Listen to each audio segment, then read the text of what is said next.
Wembley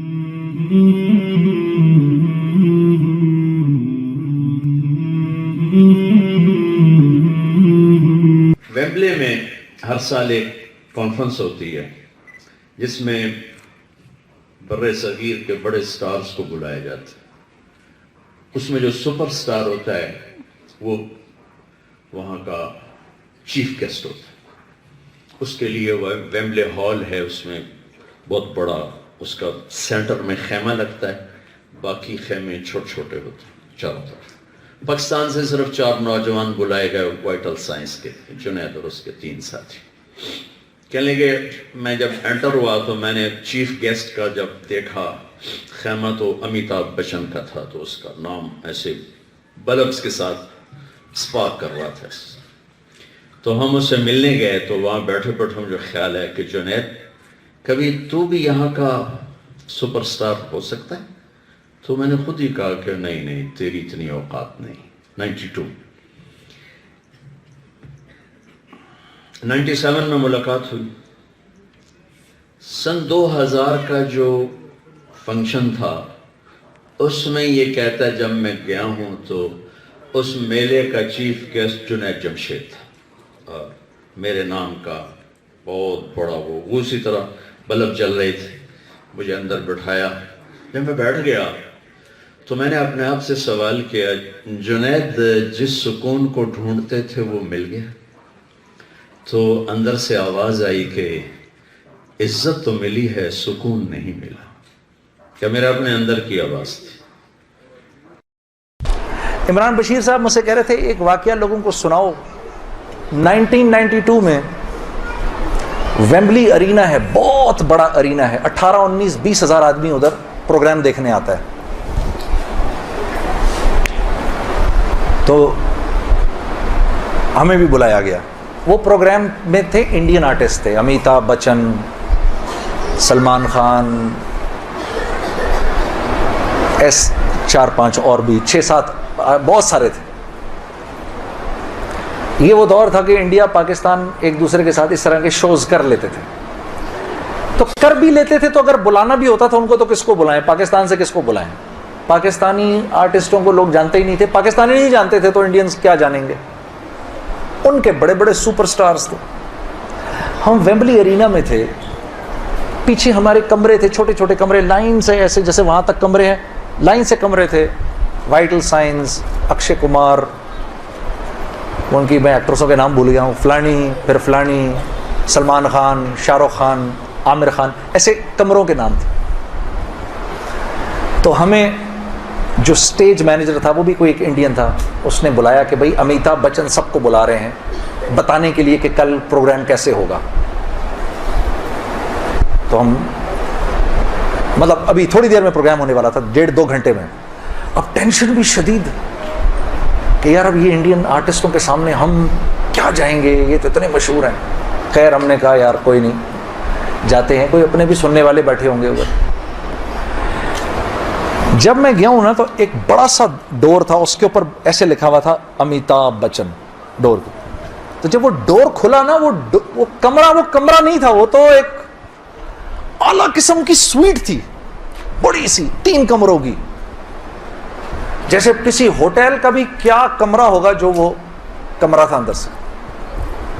حیرم اندر گئے, ہماری ملاقات ہوئی, انہوں نے سمجھایا پھر یہ ہوگا, پھر وائٹل سائنس اس وقت آئیں گے, پھر تم یوں کرو گے, پھر میں یوں کروں گا, پھر یہ سب. ہم واپس آ گئے. جب ہم باہر نکلنے لگے تو میرے ذہن میں آیا کیا کبھی ایسا ہو سکتا ہے اس دروازے کے باہر لکھا ہو وائٹل سائنس. ایک دم میرے دماغ نے ریجیکٹ کر دیا کہ یار کہاں تم اور کہاں یہ. 2000 جب آئی نا, سن 2000, تو بی بی سی نے دل پاکستان کو دنیا کا 3را سب سے مشہور گانا قرار دیا. پتہ ہے آپ لوگوں کو یہ بات؟ شاید کچھ کو پتا ہو, کچھ کو نہ پتا.